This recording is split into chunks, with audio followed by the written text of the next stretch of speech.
Evening, everyone. Welcome to today's Tools and Techniques Thursday session. And today in our midst, we have Sipho. But before we just introduce our speaker, we just like to go through our house rules. Basically, we would want for people to stay muted throughout the entire session. If you want to ask a question, you'll be given a chance to ask a question through our chats, and our colleagues will be reading them after Sipho has given his talk. And we are requested to also keep our videos off throughout the entire session. This is just, and Sipho can keep his video on if he would like to, but the rest of us, we are requested to keep our videos off. And there we are. So before we can just start, I'd like to introduce us to our speaker for today. His name is Sipho Sepeng.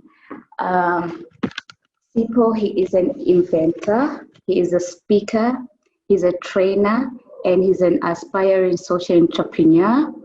Sipho has achieved multiple innovation accolades throughout his career, including the best innovative marketing strategy he produced for one of his global brands as part of his MBA practical in 2014. I'm excited to say that he is a certified Lean Six Sigma practitioner. Sipho has applied traditional management tools and techniques to unlock business value and realize operational efficiency. And today we have Sipho in our midst as a person who is very passionate about helping people and regaining their creativity and building their confidence and the way they think about solving problems in the workplace and generally in the society. So please, can you please welcome Sipho in our midst, who will be taking us through the remote ideation talk.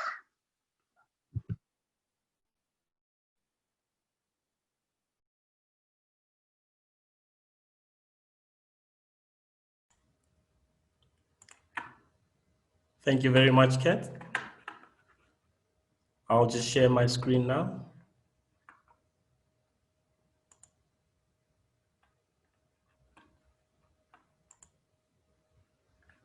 Okay, please let me know when you can see it. It's coming through. It's coming through.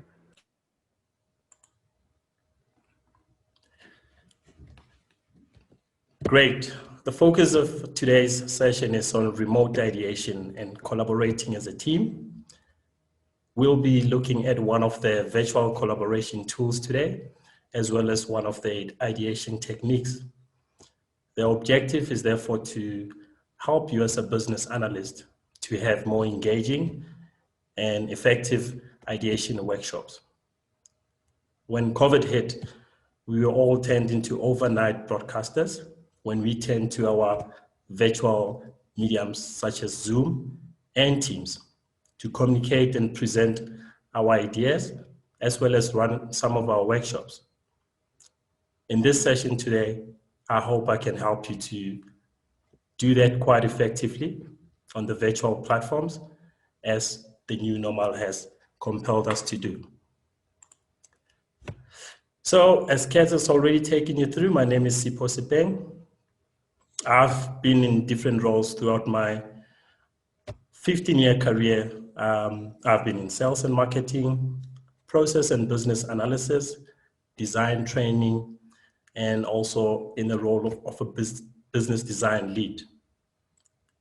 We actually conducted training and presented a workshop at the Business Analysis Summit in 2018, where we designed a bespoke design thinking course for business analysis, which we called Design Thinking for Business Analysis. So business analysis has quite a close, it's quite close to my heart. All right. My education then spans marketing through to some Lean Six Sigma certificates. I've done a postgrad diploma in MBA and have been recently, over the past 3 years or so, focused mainly on customer experience design thinking, as well as business design. So before we kick it off, I would just like to get a sense of how often in your current role you conduct any ideation workshops or are even part of those workshops. So on a scale of 1 to 5, with 1 being not at all and 5 being very often, I would like you to just please put it up in the chat. How often do you as a business analyst really engage in ideation as a team or even as an individual? We'll just give it a minute and continue from there.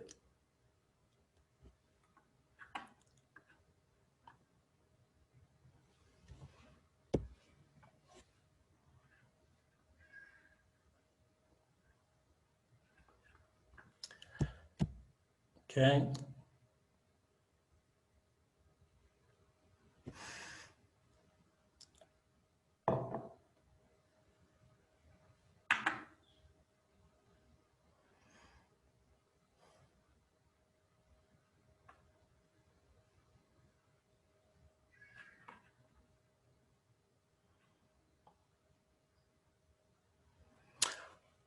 All right, guys, can we get an average from yourself there, kids? What are some of the numbers that are coming through?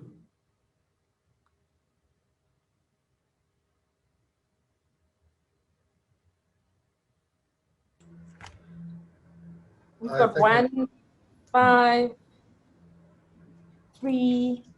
It's quite varying numbers. Quite varied, eh? 2, 4, 3, 4. So I'd say, 5, because we've got 6s as well. Yeah. So obviously, I mean, ideation is quite a big part of design, and hence it is so critical for us then to get it right. In the last couple of 8 months, we've been working virtually, and I've had to work with teams to come up with ideas on how we design solutions to some of the business problems. And you would know that in design, ideation and creativity, it's pretty much our DNA. But I wanted to share this with the business analysis community as well, because I believe that you guys are the catalyst to really help organizations transform, especially given some of your knowledge areas such as elicitation as well as collaboration. You guys are really key to organizational success. So let's jump into the session. Okay, I'll just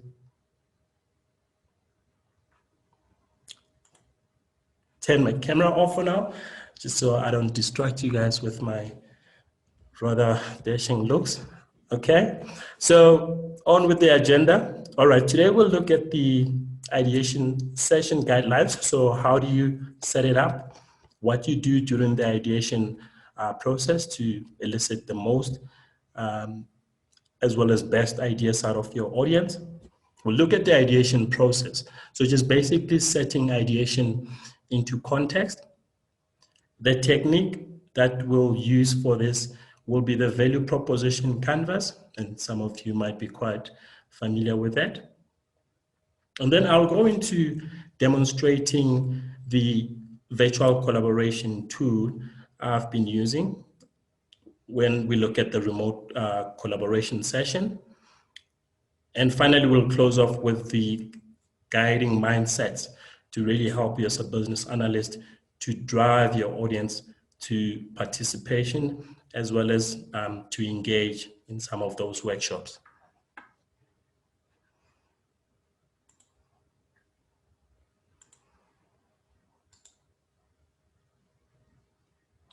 All right, so looking at the ideation guidelines, before the session, you'd want to request your participants to either access or download that online tool that you'll be using. So at this point, you want to make sure that their devices are compatible with the tool that you'll be using. A buddy system for yourself is quite necessary for you to put in place. So you'll have a facilitator and a moderator. One will obviously engage directly with the audience, while the moderator could do things such as attending to the comments in the chat, or even stand in for the facilitator should they get cut off, due to load shedding or any other technical glitch. Pre-session readiness meeting is where you'll help your participants to really get to understand the tool and techniques that you guys will be using during the session. And that way you'll be saving yourself time as well as a lot of headache during that session.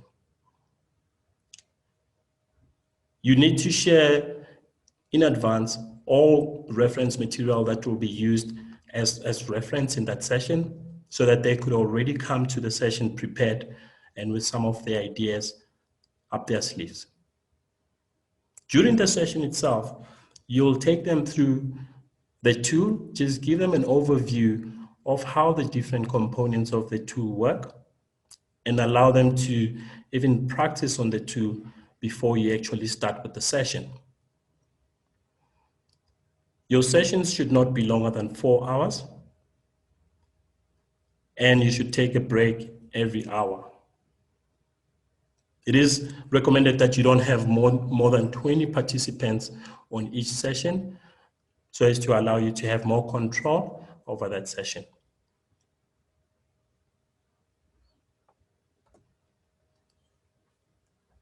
The ideation process. Post-COVID-19, the leadership challenge is to build an ecosystem in which innovation becomes a repeatable process. Ideation is critical to this transformation. As inputs into the ideation process, you would have defined a problem or a market opportunity. The artifact out of this particular phase could be a business brief. In design, we would have an as-is customer journey map. You could also have an as-is process map.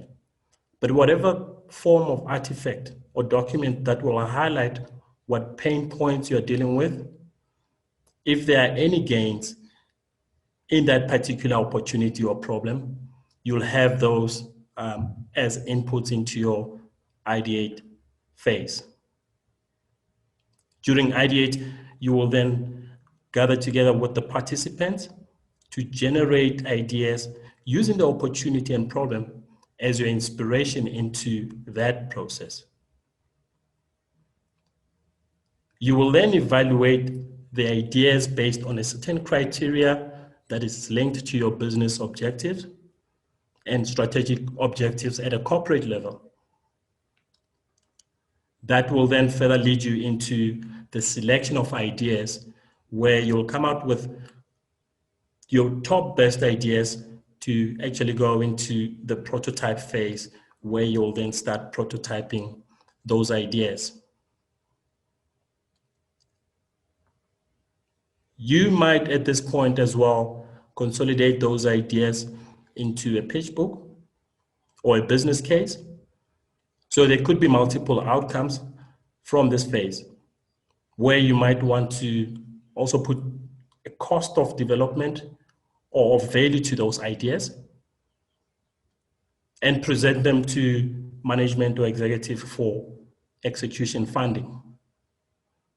So either way you look at it, be it in the design process, SDLC, a stage gate process, ideation is critical to make sure that the business thrives and grows from its current level.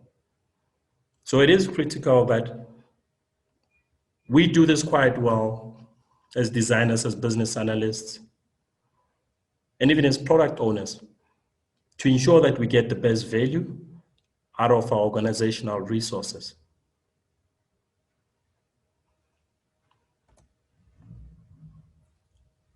So this is the technique that we'll be looking at today, the value proposition canvas.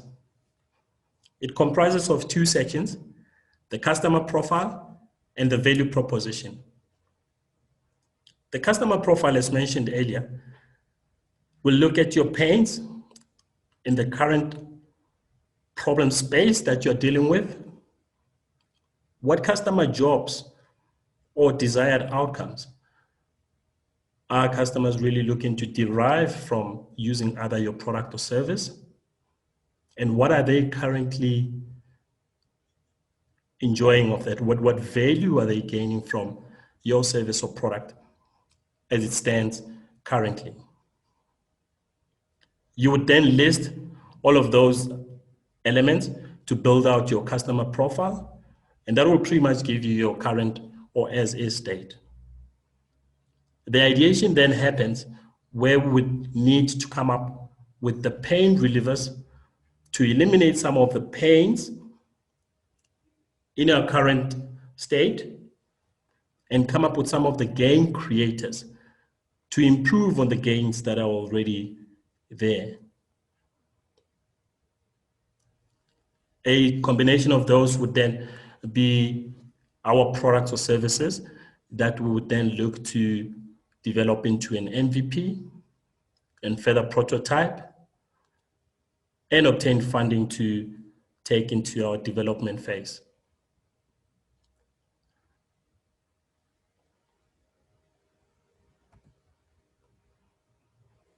All right, so now I will conduct a demonstration for you on the tool called Miro. Okay, so this is the virtual collaboration tool. I've chosen to go with the statement around business analysts, and the problem statement reads, how can business analysts create rapport and effectively elicit requirements in the faceless virtual world? And the top 3 topics that I looked at was around remote elicitation, building rapport with virtual stakeholders, and remote collaboration. I will then go out of this presentation and log on to Miro just to demonstrate for you guys.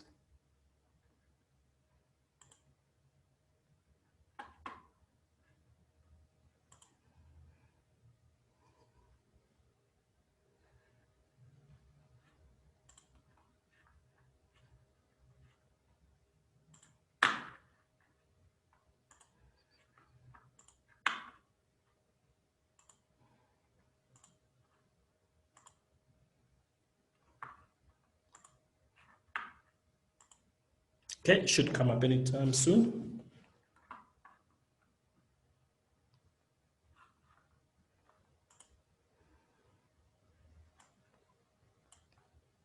Okay, can you guys see it?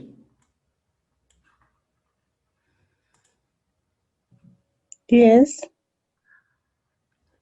Great. So what I've done in here is that I've already put up the problem statement, some of the jobs, gains, and pains that would come out of that problem statement. So just to reiterate, the problem statement is, how can business analysts create rapport with stakeholders to effectively elicit requirements in the faceless virtual world?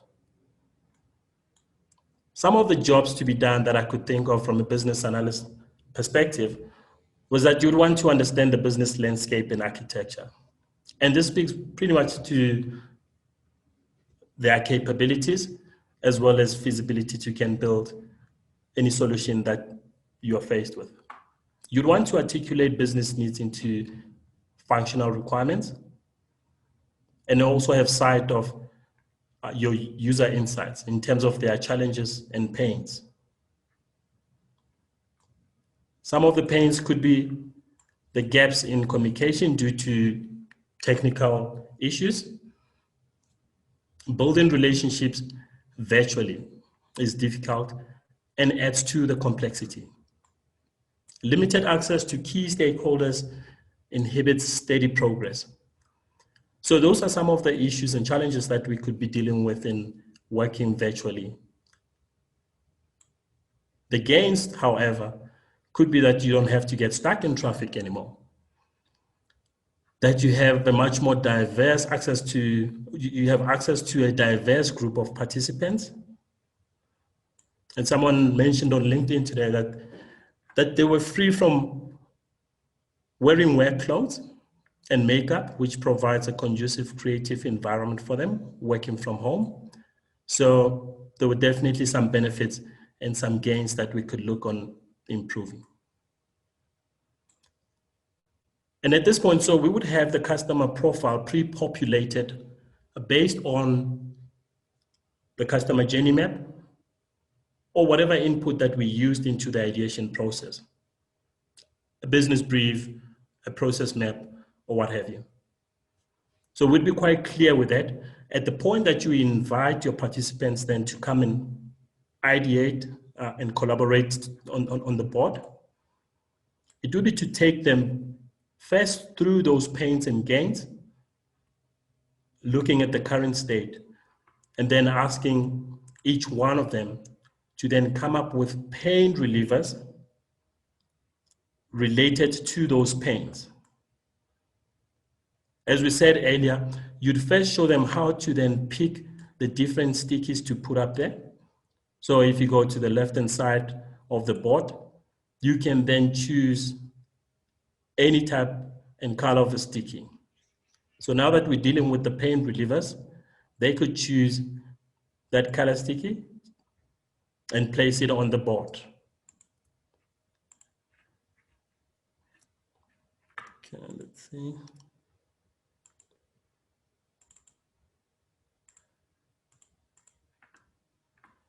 Okay, so you can zoom in here as well, just scroll your mouse.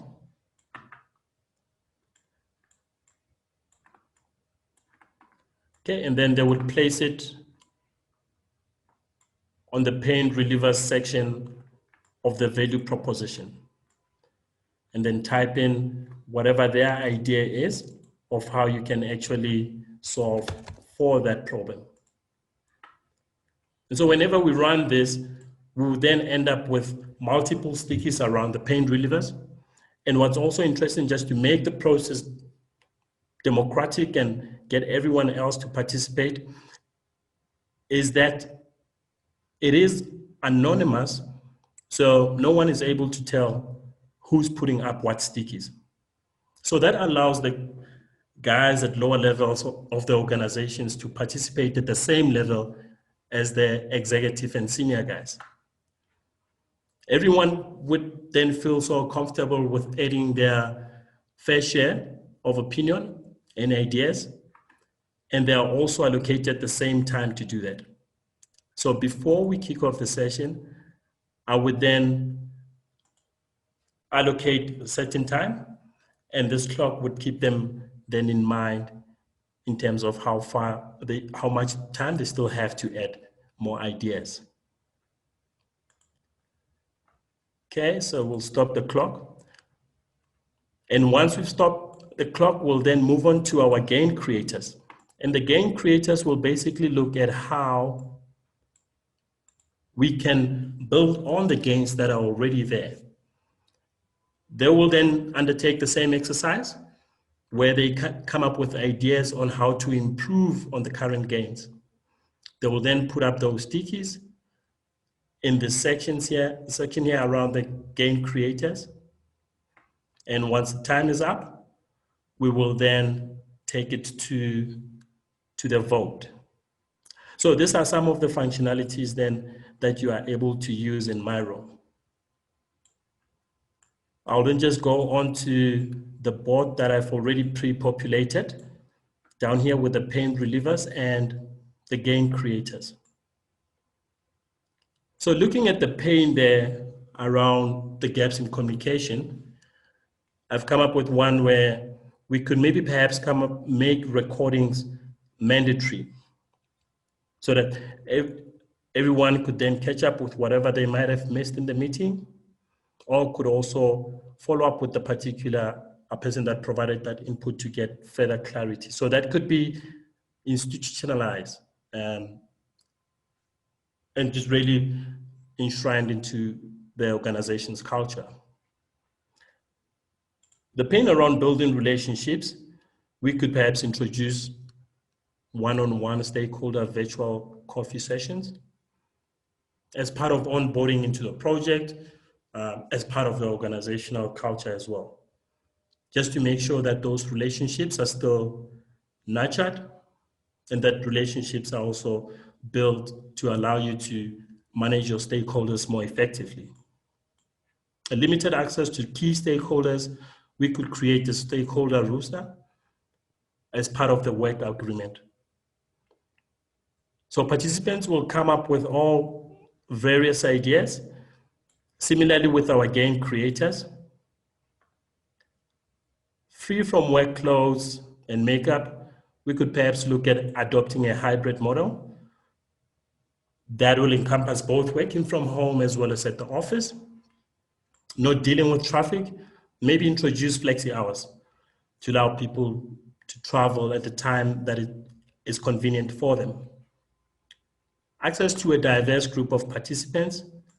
How about creating a knowledge management capability to really leverage this vast wealth of knowledge and bring it into one central place? So once we have all the ideas on the board for both the pain relievers and game creators, we will then ask the participants to vote for the best ones, or the ones that they deem to be best. The evaluation process then will then entail them going through each one of the posters that are on there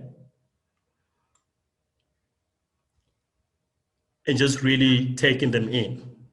So we'll also allocate about 2 to 5 minutes for that to happen. And once they've had a view and sight of all the ideas, we will then create a voting session. All right, so this allows us to allocate a number of votes to each one of the participants. All right, since I'm the only participant, I'll just leave those 10 votes for myself and maybe just put it to 1 minute. We'll start the voting session. Vote now, and everyone will have the same number of votes. Process is democratic, anonymous, so whatever ideas come up on top will then be the leading ones. Okay, so let's say we give 2 votes to that. 1 vote over there. Maybe more people like that.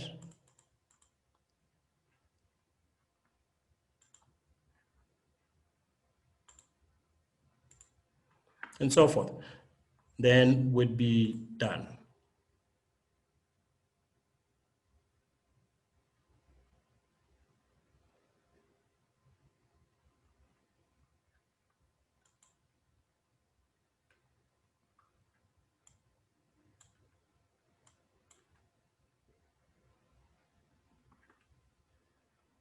Okay, so it should now give us a ranking of all the votes.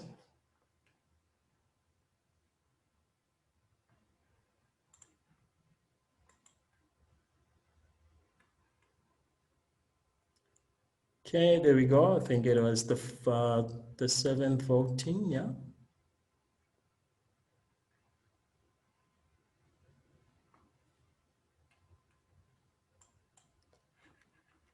So what then would happen is that we would have our ranking there. And then when we click on the one with the most votes, it will take us directly to that sticky. Right, there we have our sticky. So let's say we'll just choose our top 3 votes to advance through to the prototype phase. Okay, so this will then move to our products and services quadrant or section. The next one being to introduce the stakeholders, a similar migration for that one.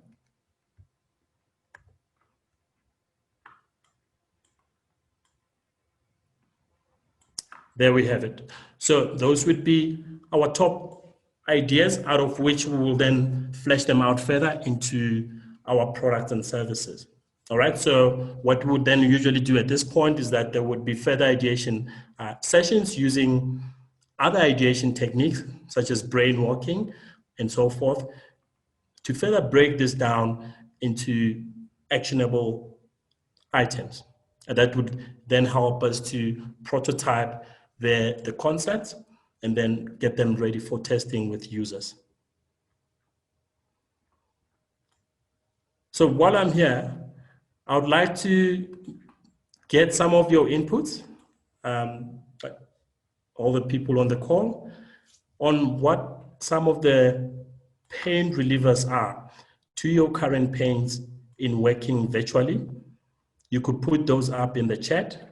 I'll allocate a minute or so for you to do so, and then we can get into a discussion around some of those pain relievers.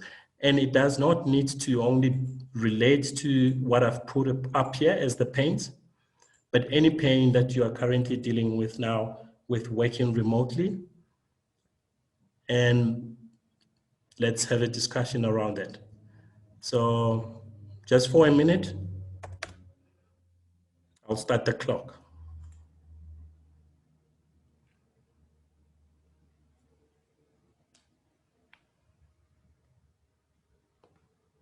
So pain relievers, remember, it's ideas on how we can solve our current challenges or constraints faced with our working from home situations.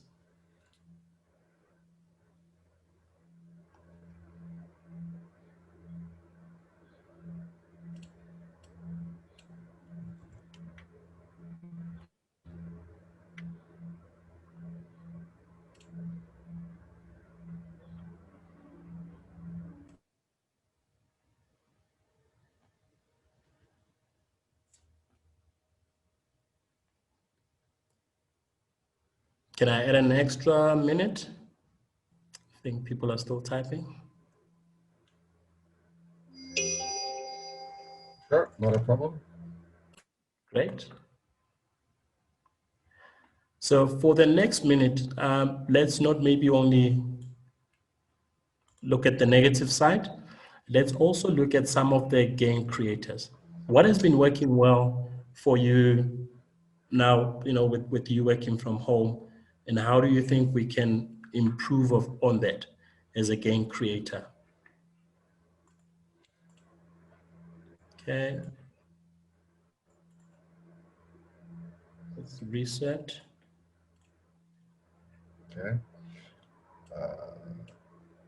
Sipho is saying that less driving is a benefit factor. Okay, so repeat that. Sipho Matila is saying that less driving is a benefit factor. All right. Thank you. Less driving. And I mean, it came up in one of the post I saw on LinkedIn as well this morning. She said that she had saved a lot of money on petrol and lunch money as well. So less driving definitely is another of those points. Altia Chart is saying that she has more time to exercise, as well as, more time to exercise due to lack of commuting. That's positive. Okay, it's great. Thanks for that. Okay, let's just try that for just another minute to also look at the game creators. Pamela N is saying that less distractions from people popping into our desks. That's an interesting one because this very same lady mentioned that, there was just so much negative energy or vibes at work. I guess that would also relate to distractions. That in her home space, she's a lot more productive as she doesn't have to deal with those issues and politics. Okay. Owen Choso says that eating healthy home-cooked meals is a gain. Health meals, okay. Sorry guys, I'm also just using this as my own work research. We're doing employee experience nowadays. So I'm making notes of all of this. Okay.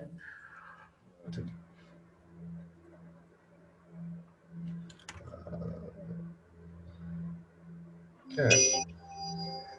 Great. Time up for that. So I'm sure we'll have a bit more in the chat. What are some of the ideas on the tool itself? So there's multiple collaboration tools. You have Mural, you have the Google Jamboard and so forth. Can you guys maybe share some of your ideas and how you think this, how effective this tool is, or any recommendations and experiences of your own as well? Just before we move away from this tool, because it's pretty much the focus for this session. So Miro as a collaboration tool, as well as the value proposition canvas as a tool that will help you lead the team to ideate. Okay. Please note that we are running out of time. We have run out of time currently.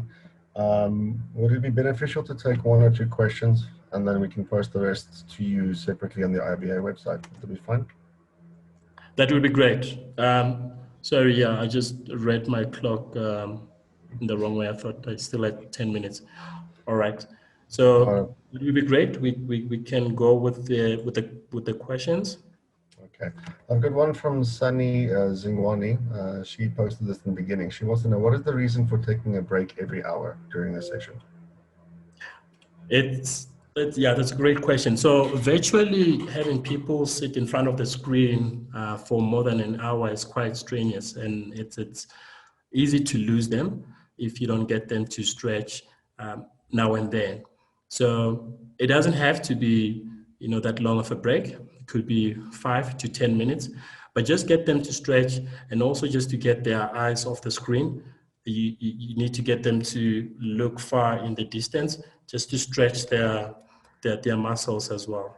So it's both an economics and a health factor as well, but also just to keep them engaged. You need to allow them that break to stretch once in a while. Okay. I have another question here from Emilia Forbes. She wants to know regarding the tool, will the stickies appear randomly as they are moved into the relevant box? How will this look on the shared screen? Yes, so everyone will have access to the tool itself via the link, and it really looks quite chaotic. I mean, I recently had a session with about 20 participants. It is meant to look like that, because the creative process is chaotic. And also, we were not quite strict about what color stickies that they needed to use. So anyone could use any color in paint relievers. So we had multiple colors for the paint relievers. Similarly with the game creators, what was important was just the content and everyone understanding what they needed to relate to the paints and the gains, and how they needed to match up to those. So it would, just to answer your question, it would look quite chaotic. There's nothing pretty and beautiful about it. But later on, when we consolidated into some of our tools, such as the service blueprint and all of that, we then obviously make it much more logical, to each specific step in the journey map. I'm not sure if that answers your question. I think that's a good summary of it. Okay.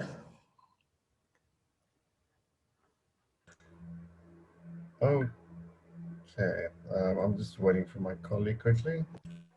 Yeah, so I'd like to just thank everyone for coming through. Thank you so much, Sipho, for giving us such an exciting tool. I'm so excited about it. And I'm sure, we've got more people who would like to even explore, the tool. Thank you so much for your insightfulness to this particular topic.